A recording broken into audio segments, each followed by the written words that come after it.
اتنی ہمت نہ کر سکی کہ اپنے ماحول کے خلاف ڈٹ جاتی، اسے بدل دیتی۔ احساس کمتری کا شکار رہی۔ میرے ماضی میں کچھ بھی قابل ذکر نہیں۔ میں نے کبھی یہ نہیں سوچا کہ میری زندگی کا مقصد کیا ہے۔ میں کسی کو خوش نہیں رکھ سکی، نہ خود کو۔ میری ایک دوست کہتی ہے کہ دوسروں سے پہلے اپنا بننا ضروری ہے۔ میں کبھی اپنی نہیں بنی، بس ہر وقت بیچارے بنے رہنا۔ کیا ہوں میں؟ کمزور ہوں، جھوٹی، خود غرض، بے حس۔ کیا ہے میری ذات میں جو قابل تعریف ہو؟ تمہارے ہاتھ میں یہ سوچ ہے کہ تم کیا ہو۔ جب انسان خود سے سوالات پوچھنے لگتا ہے تو وہ خود کو تبدیلی بلندی کی طرف لے جا رہا ہوتا ہے۔ کیسی بلندی سائی؟ میں نے عالیان کے ساتھ کیا کیا؟ ویرا کے سامنے میرے معاشرے کی بے عزتی نہ ہو جائے، میں نے عالیان کی کھل کر بے عزتی کر دی۔ الفاظ تو وہی تھے نا جن پر احترام کی نگاہیں ہوں، ورنہ تو سب ہتک ہے، انداز، آواز، سب۔ اگر میں عالیان کی جگہ ہوتی تو ساری عمر مرحا کی شکل نہ دیکھتی، میں اس جگہ کو ہی چھوڑ دیتی جہاں مرحا ہوتی۔ میرے خاندان میں بہت سے ایسے لوگ ہیں جن سے میں سالوں نہیں ملی، بات نہیں کی، سلام نہیں کیا، انہیں دیکھ کر منہ پھیر لیا۔ یہ سب لوگ وہ ہیں جنہوں نے میرا دل دکھایا تھا، میری تذلیل کی تھی۔ میری انتہا پسندی دیکھو کہ کالج کی میری دوست جو میرے بارے میں سب جانتی تھی، ایک دن میرے ساتھ چلتے چلتے گر گئی اور مذاقاً کہنے لگی، تمہارے ساتھ چل رہی تھی، گرنا تو تھا ہی۔ اور پھر اس کے لاکھ منانے پر بھی میں نے اس سے کبھی بات نہیں کی۔ اس کے فادر کی ڈیتھ ہو گئی۔ میں نے اسے صرف افسوس کیا جبکہ اسے میری اس سے زیادہ ضرورت تھی۔ مجھے بس یہ یاد رہتا ہے کہ مجھے تکلیف ہوئی۔ میں بس عالیان کے کھردرے سخت رویے سے مجھے تکلیف ہوتی ہے اور میں اس تکلیف کو لے کر بیٹھ جاتی ہوں۔ مجھے اپنی کتنی فکر رہتی ہے۔ میرا اور عالیان کا کوئی مقابلہ نہیں ہے۔ جانتے ہو، سادھنا کو آریان کے لیے سب سے زیادہ پیسے وہ جمع کر کے دیتا ہے۔ سادھنا سے زیادہ اسے یاد رہتا ہے کہ آریان کی سرجری کب ہونی ہے۔ وہ بھڑکتا نہیں ہے، چلاتا نہیں ہے، وہ کتنا ذہین ہے، جتاتا نہیں ہے، اس کے خیالات کس قدر عظیم ہیں، وہ سکھاتا ہے، اتراتا نہیں ہے۔ یہ سب تمہیں اب معلوم ہوا امرہا؟ سائی اتنا افسردہ ہو گیا کہ امرہا جان ہی نہیں سکتی تھی۔ معلوم تو تھا، قدر نہیں تھی سائی۔ کہا نا، مجھے افسوس ہے خود پر، مجھ میں کچھ قابل ذکر نہیں ہے۔ مجھے ویرا اچھی نہیں لگتی، مجھے اس کی ضرورت پڑتی ہے تو میں اسے کام نکلوا لیتی ہوں، اس سے مسکرا کر بات کر لیتی ہوں اور منہ پھیر کر ناپسندیدگی سے اس کے بارے میں سوچتی ہوں۔ اسے معلوم ہو کہ میں اس کے بارے میں کیسے سوچتی ہوں تو اسے بھی دکھ ہو۔ وہ مجھ سے ایک ہی سوال پوچھے، میں نے تمہارے ساتھ ایسا کیا برا کیا ہے؟ میں سب کے ساتھ برا کرتی ہوں اور بیچاری بھی خود ہی بن جاتی ہوں۔ یہ منافقت اور سنگ دلی ہے۔ تم ایک مشکل وقت سے گزر رہی ہو، لیکن امرہا انسان جب اپنا احتساب کرتا ہے تو وہ وقت بہت خاص ہوتا ہے۔ انسان اپنا احتساب تبھی کیوں کرتا ہے جب وہ سب کھو چکا ہوتا ہے؟ تم پاکستان کیوں نہیں جاتی؟ اپنے گھر والوں سے ملو، انہیں نئے ماحول کی اچھی اچھی باتیں بتاؤ۔ لوگوں سے جب تک ملا نہ جائے وہ برے اور عجیب ہی لگتے ہیں۔ تم ذہنی طور پر اچھا محسوس کرو گی۔ کیا واقعی؟ ہاں۔ یونی میں ایک لڑکی جب میرے قریب سے گزرتی، اسے دیکھ کر مجھے لگتا کہ یہ مجھے پسند نہیں کرتی۔ ایک لمبا عرصہ ایسے ہی چلتا رہا۔ پھر ایک دن ایک اسٹوڈنٹ نے مجھے اس کی طرف سے ایک رکا دیا جس پر لکھا تھا، تم مجھے پسند نہیں کرتے، پر کیوں؟ فاصلے ابہام پیدا کرتے ہیں، اور ابہام شیطان کا پہلا ہتھیار ہے، کیونکہ یہ ہر مثبت جذبے اور سوچ پر حملہ آور ہو کر اسے چت کر ڈالتا ہے۔ تم ٹھیک کہہ رہے ہو سائی، لیکن عالیان کیوں اس ابہام کے زیر اثر آ رہا ہے؟ تم جانتی ہو مرحا، میں کسی کی بتائی کوئی بات نہیں کر سکتا۔ ٹھیک ہے، لیکن مجھے کوئی مشورہ دو۔ سائی اسے دیکھ کر رہ گیا۔ وہ اسے ایسا کیا مشورہ دے سکتا تھا جو سب ٹھیک کر سکتا؟ اس کے پاس بلا شبہ ایسے الفاظ تھے، نہ ایسا جادو۔ بہت دیر نہیں ہو جانی چاہیے کہ انتظار پر فرمان غالب آ جائے اور فراق کو رخصت ہونے کی اجازت ہی نہ ملے۔ سائی ہولے سے بڑبڑایا، اتنا کہ امرہا نے سن لیا۔ اسے یاد آ رہا تھا یہ جملہ اس نے کہیں پڑھا تھا۔ کہاں؟ ہاں، اوکھا اس سے ملنے والی ڈائری میں۔ اس ڈائری کے جملے کو استعمال میں لایا جانا امرہا کو نحس لگا۔ یہ سائی نے کیا کیا؟ اسے یہ نہیں کہنا چاہیے تھا۔ ویرا اسے کافی کے لیے اس کیفے لے کر آئی تھی جو بقول اس نے مانچسٹر میں دریافت کر ڈالا تھا۔ وہ ہر بار اسے انکار نہیں کر سکتا تھا کیونکہ اسے احساس تھا کہ انکار کتنا بھی ٹھیک ہو تکلیف دہ ہوتا ہے۔ کافی پینے کے بعد انہوں نے پل پر چہل قدمی شروع کر دی۔ شام رات کے ساتھ جا ملنے والی تھی۔ بارش فوار کی صورت برس رہی تھی اور ویرا ننھے بچوں کی طرح سر اٹھا اٹھا کر آسمان کو دیکھ رہی تھی، ساتھ اسے روس کے کھانوں کے بارے میں بتا رہی تھی۔ کرسمس کی چھٹیوں میں تو روس چلو گے نا؟ نہیں ویرا، میں ماما کے ساتھ جانا چاہتا ہوں۔ ہم گرم علاقوں کی طرف سفر کریں گے۔ ٹھیک ہے، لیکن کیا وہ روس نہیں آ سکتی؟ بہت زیادہ ٹھنڈ ان کے لیے ٹھیک نہیں ہے۔ پھر ڈگری کے بعد؟ ابھی تو بہت وقت ہے۔ تم بہت وقت پہلے ہی مجھے ہاں کہہ دو نا۔ خاموش ویرا کے بالوں پر گرنے والی فوار کو دیکھ رہا تھا۔ وہ کہیں اور تھا۔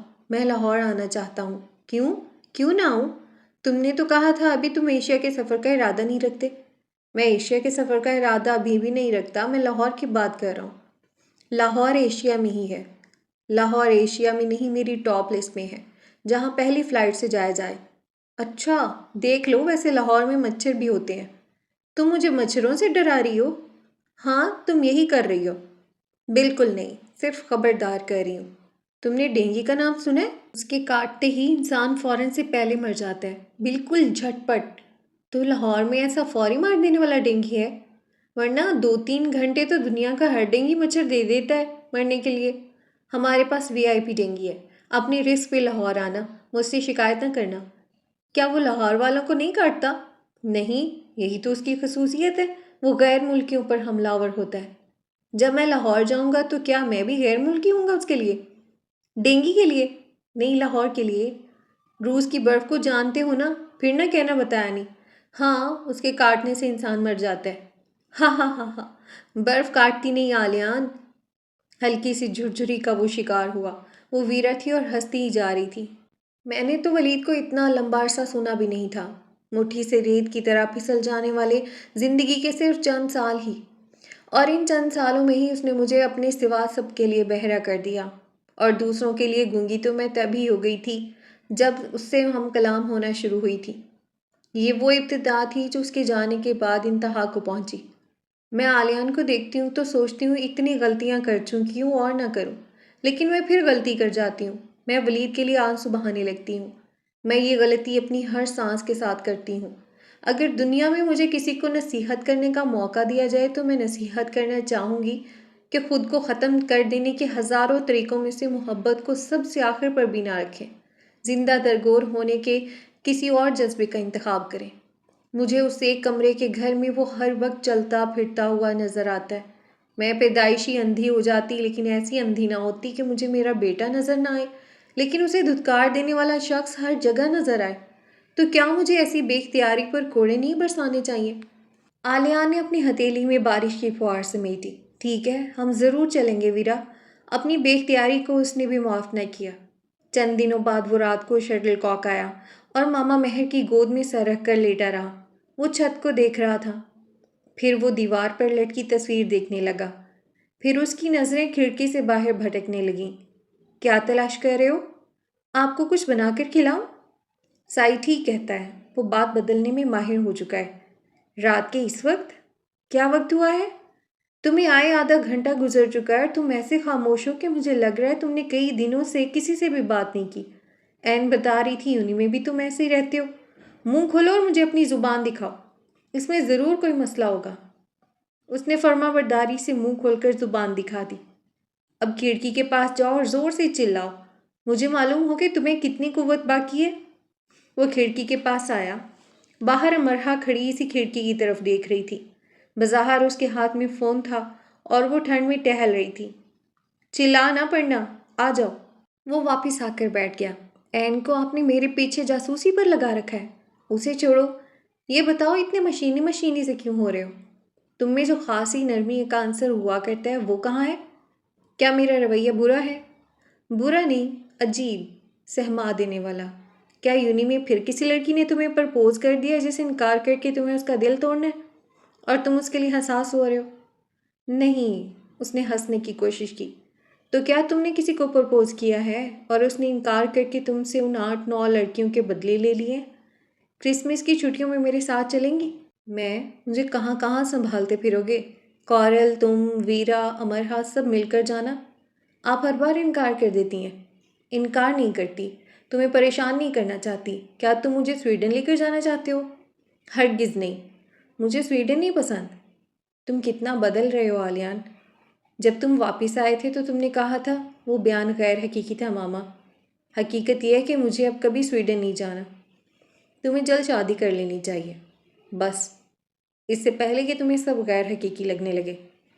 میں ایک نارمل انسان ہوں ماما، فکر نہ کریں، میں اب نارمل نہیں ہوں گا۔ تمہیں امرہا کیسی لگتی ہے؟ آپ کو ویرا کیسی لگتی ہے؟ اس نے فوراً کہا۔ ویرا؟ لیڈی مہر کو کچھ وقت لگا سب سمجھنے میں۔ جی، وہ ایک سمجھدار لڑکی ہے۔ اس کی سب سے بڑی خوبی یہ ہے کہ وہ انسانوں کی عزت کرنا جانتی ہے۔ اس کی دوسری بڑی خوبی یہ ہے کہ وہ انسانی نفسیات کو بہت اچھی طرح سے سمجھتی ہے۔ میں نے اسے بے غرض اور پرخلوص پایا ہے۔ وہ ہر ایک کی مدد کے لیے تیار رہتی ہے۔ وہ حسد و رشک سے پاک ہے۔ اس میں بہت سی خوبیاں ہیں ماما۔ تم نے ویرا کی بات ایک دم سے ایسے کی جیسے اس کی وکالت کہہ رہے ہو، لیکن میری سمجھ میں یہ نہیں آیا کہ یہ وکالت تم نے میرے لیے کی یا خود اپنے لیے۔ اس آخری بات نے آلیان کے چہرے کے سب قدرتی رنگ نچوڑ لیے۔ آلیان، دنیا میں کوئی ایسا انسان نہیں جو مجھے ناپسند ہو، کیونکہ میں کسی نہ کسی طرح سے قابل نفرت انسانوں سے بھی محبت کرنے کا راستہ نکال لیتی ہوں، اور مجھ پر یہ گراں نہیں گزرتا۔ میں کسی سے نفرت نہیں کرتا ماما، سوائے ایک کے۔ ہم کتنوں سے محبت کرنے کے قابل ہو چکے ہیں، اس سے زیادہ اہم یہ ہے کہ ہم کتنوں سے نفرت کرتے ہیں۔ انسان محبت میں کورا ہو نہ ہو، نفرت میں کورا ضرور ہونا چاہیے۔ کوئی نقطہ، کوئی نشان نہیں ہونا چاہیے اس جذبے کے نام پر۔ میں اس شخص سے محبت نہیں کر سکتا، میں مارگریٹ نہیں بن سکتا۔ میں صرف اسی کی بات تو نہیں کر رہی۔ انہوں نے بہت سنجیدگی سے اسے دیکھا۔ پھر مجھے پتہ نہیں آپ کس کی بات کر رہی ہیں۔ مجھے ڈر تھا آلیان، ایک دن تم ضرور مارگریٹ کو لے کر بہت سوچا کرو گی۔ ماما کے بارے میں سوچنا برا ہے کیا؟ مارگریٹ کے بارے میں سوچنا نہیں، بس اس کے ساتھ جو ہوا اس کے بارے میں سوچنا۔ تم میری اولاد ہو، تمہاری آنکھ کی پتلی کی حرکت بھی پہچانتی ہوں میں۔ ان آنکھوں کے رنگ اور چمک کہاں گم کر آئے ہو؟ یہ پوچھنا نہیں تم سے، ابھی بھی نہیں پوچھوں گی، صرف اتنا کہوں گی کہ پرسکون رہو، جلد باز مت بنو، خود کو وقت دو، ٹھہراؤ خود کو، فیصلے کرو لیکن خود کو بے حس بنا کر نہیں۔ میں جلد باز تو نہیں ماما۔ ہاں نہیں ہو، لیکن بعض معاملات میں ہم ہو جاتے ہیں، ہمیں خود کو بھی پتہ نہیں چلتا۔ وہ خاموش ہو گیا۔ ایک جملہ اس کے ذہن میں بجنے لگا۔ پہلے اس نے مجھے یہ بتایا کہ میں اس کے لیے کس قدر ضروری ہوں، پھر اس نے یہ ثابت کر دکھایا میں کتنی غیر ضروری تھی۔ دادا کا اجاڑ پلاٹ بک گیا تھا۔ انہوں نے لیڈی میہر سے قرض لی رقم واپس کرنے کے لیے اسے دے دی تھی، اور کچھ مزید رقم بھی تاکہ وہ دائم کو دے سکے۔ دائم کو پیسے میں دوں گی۔ اب جب پیسے ہیں تو اسے دے دو امرہا، تم صرف دل لگا کر پڑھو، بے شک جاب چھوڑ دو۔ نہیں دادا، جو کام میں نے اپنے ذمہ لیے ہیں میں وہ خود ہی کروں گی۔ تمہارا آخری سال ہے، میرا مشورہ ہے کہ جاب چھوڑ کر پڑھو۔ تمہیں اب اخراجات کے لیے پریشان ہونے کی ضرورت نہیں ہے۔ میں نے سب پیسے تمہارے اور دانیہ کے لیے رکھے ہیں۔ سب دانیہ کے لیے رکھ دیں، مجھے کچھ نہیں چاہیے۔ تو اب تمہیں کیا چاہیے امرہا؟ تمہیں باہر آنا تھا، تم آ گئی۔ اب سے پہلے تک تم بہت خوش خوش مجھ سے ساری باتیں کیا کرتی تھیں۔ پچھلے دنوں تم اس لیے اتنا اداس رہیں کہ تمہارے بہت سے یونی فیلوز چلے گئے۔ اب نئی وجہ کون سی اداسی کی؟ مجھے بتاؤ۔ تمہارا آخری سال ہے یونی میں، دل لگا کر صرف پڑھو۔ یاد ہے مجھے یہ میرا آخری سال ہے، لگتا ہے دادا زندگی کا ہی آخری سال ہے۔ اب ایسی باتیں کرنے لگی ہو؟ معلوم نہیں دادا، لیکن اس سے آگے مجھے زندگی نظر نہیں آتی، سب ختم ہوا ایسا لگتا ہے۔ تم مجھے اپنی طرف سے مزید فکر مند کر رہی ہو مرحا۔ دادا، کبھی میں خوش ہوتی ہوں تو فوراً غمزدہ ہو جاتی ہوں، زندگی اچھی لگتی ہے تو فوراً بری بھی لگنے لگتی ہے، بھاگتے بھاگتے پھر چلنے کی ہمت رہتی ہے نہ چاہ۔ میری ایک کلاس فیلو کہتی ہے ایسی کیفیات خطرناک ہوتی ہیں۔ آپ کسی کنارے کھڑے ہوتے ہیں، اس طرف آتے ہیں نہ اس طرف جاتے ہیں۔ تمہیں کس طرف جانا ہے وہ بتاؤ امرہا۔ دادا کی آواز کھردری ہو گئی۔ ہست نس نہیں ہے میرے پاس، کیسے بتاؤں؟ سر پر لٹکتی تلوار کو اس نے گر جانے دیا۔ دونوں کے درمیان سکوت رہا۔ اگلی بات کرنے میں دادا نے کافی وقت لیا۔ کون ہے وہ؟ ان کے انداز سے حوصلہ افزائی ناپید تھی۔ دوست کہتے اس کی آواز انسانی رتبے سے پرے کی ہو گئی۔ خرابی دوستی سے ہی شروع ہوتی ہے، نہیں خرابی گھٹن سے شروع ہوتی ہے۔ اگلی بات کرنے میں دادا نے پھر وقت لیا۔ تو تم نے فیصلہ کر لیا ہے؟ مجھ سے یہ نہ پوچھیں، جو میں آسانی سے بتا رہی ہوں وہ میرے لیے اتنا آسان نہیں رہا۔ میری سماعت پر جتنا گراں گزرا ہے تمہاری زبان پر نہیں گزرا ہوگا۔ تم پاکستان آؤ گی تو یہ باتیں ہوں گی۔ وہ تلخی سے ہنسی۔ دادا آپ چاہتے ہیں کہ بس میں پاکستان آ جاؤں؟ آپ کی احتیاط اچھی ہے کہ اس طرح دور بیٹھے باتیں کرنے سے بات پڑ جائے گی۔ میں آپ کے ہاتھ سے نکل جاؤں گی۔ جو میں یہاں اتنی دور اکیلی ہوں، کچھ بھی کر سکتی ہوں۔ اگر یہیں کی یہیں رہ گئی تو آپ کیا کر لیں گے؟ دادا نے کوئی جواب نہیں دیا۔ میں نے اتنی بڑی بات کہہ دی اور آپ خاموش ہیں؟ تم بھی خاموش رہو امرہا، میں جان گیا ہوں کہ اس میں ضرور ایسی کوئی خرابی ہے، اس کے بارے میں بات کرتے تمہارا انداز ایسا ہے۔ وہ ایک عیسائی عورت کا بیٹا ہے، میں اس کے بارے میں نہیں جانتی۔ وہ ایک اچھا انسان اور ایک اچھا مسلمان ہے۔ بلکہ امرہا میں پاکستان میں تمہارا انتظار کر رہا ہوں، تمہیں پاکستان آنا ہے۔ اور دادا نے بھی وہی انداز اپنا لیا جس کی وہ توقع کر رہی تھی۔ وہ خاموش ہوئی۔ اس نے محسوس کیا وہ کئی گھنٹوں بت بنی بیٹھی تو رہ سکتی ہے، لیکن دادا کے اس انداز کے بعد بولنے کی ہمت نہیں کر سکتی۔ وہ دادا کو بتانا چاہتی تھی کہ اس نے کسی کی پلکوں سے افشاں چن لی ہے۔ وہ جو 4 قدم اس سے دور جاتی تھی اور 2 قدم اس کی طرف بڑھاتی پھر پلٹ جاتی، وہ اب عین اس کے سامنے جا کھڑی ہوئی ہے۔ وہ دادا کو یہ بھی بتانا چاہتی تھی کہ ان کا اس پر اور خود اس کا خود پر اختیار نہیں رہا، اور یہ بھی کہ اگر وہ پلٹی تو پتھر کی بن جائے گی، نہ وہ ان کے کام کی رہے گی نہ اپنے۔ اس نے اتنا سب جان لیا ہے تو ہی ایسے دادا سے بات کی ہے نا۔ امرہا، میں پاکستان میں تمہارا انتظار کر رہا ہوں، دادا کو پھر سے کہنے پڑا۔ اسے دادا کے انداز پر غصہ آ گیا، دکھ بھی ہوا۔ اس کا دل چاہا جواب دیے بغیر لاگ آف ہو جائے، لیکن وہ بھڑک کر یہ کہنے سے خود کو روک نہیں سکی۔ آپ چاہتے ہیں میں خود پر زندگی حرام کر لوں؟ اس دروازے پر دستک دوں جو صرف مرنے والوں کے لیے کھلتا ہے؟ مرنے کی بات کری ہو مرہا، پھر بھی یہی یاد رکھنا بوڑھوں پر موت بنا کسی تردد کے جلد مہربان ہوتی ہے۔ امرہا جہاں کی تہاں رہ گئی۔ دادا چلے گئے۔ کیا ہوا، ایسے کیوں بیٹھی ہو؟ سادنا نے کمرے کے آگے سے گزرتے اسے دیکھا تو اندر آ گئی۔ زندگی میں کون سا مقام ایسا ہوتا ہے سادنا کہ لگنے لگتا ہے بس اب زندہ رہنے کا کوئی فائدہ نہیں ہے، جب ہم کچھ ایسا کر گزریں جو ہمیں نہیں کرنا چاہیے۔ سادنا کچھ سمجھ رہی تھی۔ ایسا کیا؟ میں دوسروں کے بارے میں کچھ کہہ نہیں سکتی، لیکن میں نے اپنے لیے ایسا محسوس کیا تھا۔ آریان کے پاپا سے پسند کی شادی کی تھی۔ ہم 2 مختلف ذاتوں سے تھے۔ میرے گھر والے نہیں مان رہے تھے۔ پھر ہم نے خود شادی کر لی، اور جب ہمیں آریان کی بیماری کے بارے میں معلوم ہوا تو مجھے لگا میرے ماتا پتا کی بد دعا لگی ہے۔ میں ان سے پہلے سے معافی مانگ چکی تھی، وہ مجھے معاف کر چکے تھے، لیکن میری ماں نے ایک بات کہی تھی۔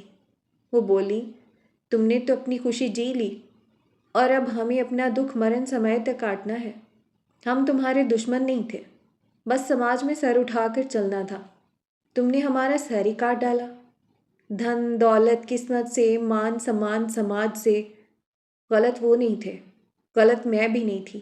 نہ جانے کیوں پر مجھے ایسا لگتا ہے مرہا کہ ماں باپ اور اولاد اگر آمنے سامنے ہوں اور دونوں ہی غلط ہوں اور دونوں ہی ٹھیک، تو بھگوان ان 2 میں سے ماں باپ کا ساتھ دیتا ہے، کیونکہ جو مان سمان ان کا ہوتا ہے وہ ہمارا نہیں ہوتا۔ اس وقت میں نے سوچا تھا میرے پاس رمیش نہ ہوتا، آریان بھی نہ ہوتا، لیکن میرے ماتا پتا کے پاس ان کا مان سمان ہوتا۔ امرہا پر دکھ کی نئی بندشیں کھلی۔ اگلے دنوں دادا نے اس سے بات چیت ہی بند کر دی۔ وہ کتنی ہی فون کالز کرتی، وہ فون نہ اٹھاتے، لاگ ان نہ ہوتے۔ یہ ان کی ناراضی کا عملی ثبوت تھا۔ صرف ابھی بات کرنے پر امرہا کو ایسی صورتحال کا سامنا تھا۔ اس نے فیصلہ سنا دیا تو وہ تو جان دے کر ثبوت دیں گے کہ دیکھو 2 ضدیوں میں سے اس بڈھے ضدی کی جیت ہوئی۔ دانیہ نے اس سے بات کی۔ کیا کہا ہے دادا سے تم نے؟ وہ تو کسی سے بات نہیں کر رہے۔ میں نے ان سے پیسے لینے سے انکار کیا تھا۔ اب وہاں جا کر تم اتنی بڑی ہو گئی ہو مرہا کہ دادا کو انکار کرنے لگی ہو؟ تمہاری تو جان ہے دادا میں، ہے نا؟ دانیہ طنز کر رہی تھی۔ یہ بات اسے تھپڑ کی طرح لگی۔ وہ اعلان کیا کرتی تھی کہ دادا اس کی جان ہے، تو اب اس جان کا خیال کیوں نہیں رہا اسے؟ وہ اسے جذباتی بلیک میل نہیں کر رہے تھے، بس پرانے وقتوں کے آدمی تھے تو اتنی بڑی بات سنبھال نہیں سکے۔ عیسائی ماں، لاپتہ باپ، گھر نہ خاندان، نام نہ نشان۔ وہ ان پیغامات کو کس دل سے آلیان کو دیتی جو کئی راتوں سے وہ لکھ رہی تھی؟ وہ دادا کی جان پر رحم کرتی تو اپنی جان کا کیا کرتی؟ دادا سے بات کرنے سے پہلے ہی تو اس نے ان پیغامات کو آلیان کو دینے کی کوشش کی تھی، اور اچھا ہی ہوا اس نے انہیں نہیں لیا۔ یہ تمہارے لیے چند پیغامات میں نے بہت جرات سے لکھے ہیں، پلیز انہیں پڑھ لو، انہیں بھی سیف روم میں لگا دو۔ دنیا دکھاوے کے لیے نہیں ہے یہ آلیان، ان میں جو لکھا ہے وہ میں ہاٹ راک میں سن چکا ہوں. ان میں جو لکھا ہے وہ سنا گیا ہے نہ کہا. امرہ اب تمہیں جو کہنا ہے وہ سننے کے لیے میں خود کو موجود نہیں پاتا. تم کس قدر ضدی ہو آلیان؟ ہاں میں بہت ضدی ہوں. تم نے کہا تھا تم مجھ سے محبت کرتے ہو. کرتا تھا اور بکواس کر رہا تھا. جھوٹ بول رہے ہو نا تم؟ جھوٹ. ایسی بات تھی تو سائی کے منہ سے پال کے حملے کا سن کر تم اپسیٹ کیوں ہو گئے تھے؟ پال مجھ پر دوبارہ حملہ نہ کر دے. تم سٹور سے گھر تک مجھے چھوڑنے کیوں آتے رہتے؟ رافیل کو تم نے جھیل میں دھکا دے دیا کیونکہ وہ بار بار مجھے تنگ کر رہا تھا. کورل کو تم نے فائر کر کے گرایا تھا کہ میں ریس جیت لوں. اتنے سارے سچ ہیں اور تم جھوٹ بول رہے ہو. تم خوش فہمی میں مبتلا ہو امرہ. کورل پر فائر کرنے کے لیے مجھے ویرا نے کہا تھا. وہ جانتی تھی اگر تم ہار گئیں تو دوبارہ کبھی کسی سے مقابلہ نہیں کر سکو گی. وہ ہر حال میں تمہیں جیتا ہوا دیکھنا چاہتی تھی. کورل کے ساتھ کوئی بھی یہ کرنے کے لیے تیار نہیں تھا تو میں نے کر دیا. صرف ویرا کے لیے. صرف ویرا کے لیے؟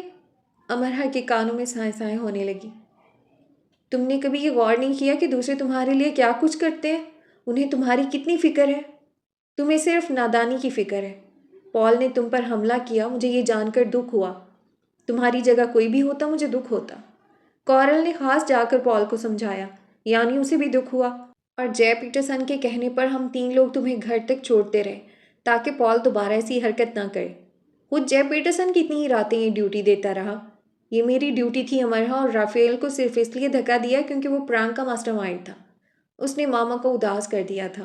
شارلٹ کو دکھی کر دیا تھا. یہ سب جھوٹ ہے آلیان. یہ تم خود کرنا چاہتے تھے. خود. جو میں خود کرنا چاہتا ہوں وہ صرف اتنا ہے کہ میں تم سے دور رہنا چاہتا ہوں. جن سے ایک بار محبت کی جاتی ہے ان سے نفرت کرنے کا گناہ نہیں کرنا چاہیے. جن سے ایک بار دھتکار ملے ان کے پاس پلٹ کر جانے کا جرم نہیں کرنا چاہیے. میری زندگی کی سب سے بڑی غلطی پریڈ میں تمہارے پیچھے آنا تھا. میں تمہارا کھلونا نہیں ہوں امرہ. تمہیں کیا پتا میں کس کس کا کھلونا ہوں؟ وہ سوچ کر رہ گئی اور کہہ نہ سکی. یونیورسٹی بھری پڑی ہے کسی کو بھی جا کر دوست بنا لو. اس کا انداز کبھی بھی ایسا نہیں ہوا تھا جیسا اب ہو گیا تھا. امرہ اس کی طرف دیکھتی رہ گئی. دوست؟ ہاں وہ دوست. دوستی ہی تو کر رہی تھی. تب بھی. اب بھی. ٹھیک ہے وہ دادا سے بات کرے گی. اس نے اپنی اور اس کی آخری ملاقات میں سوچا تھا. اور وہ بات کر چکی تھی اور دادا کے ایسے ناراض ہونے پر سوچ رہی تھی کہ ابھی وقت اس کے ہاتھ میں ہے. وہ دادا سے پھر بات کرے گی. وقت اس کے ہاتھ میں ہے یہ اس کا اپنا خیال تھا. کیونکہ برننگ مین تو جلنے کے لیے تیار کیا جا چکا ہے. وہ پورے کا پورا جل جائے گا. آگ کی لپٹیں اس میں سے اٹھیں گی اور وہ دیکھتی رہ جائے گی. وہ جل کر ختم ہو جائے گا. اسے جلنے سے کوئی نہیں روک پائے گا. دوستو آج کے ویڈیو میں اتنا ہی. اپنا رکھیے ڈھیر سارا خیال. مجھے دیجیے اجازت. ملتے ہیں نیکسٹ ویڈیو میں. اللہ حافظ.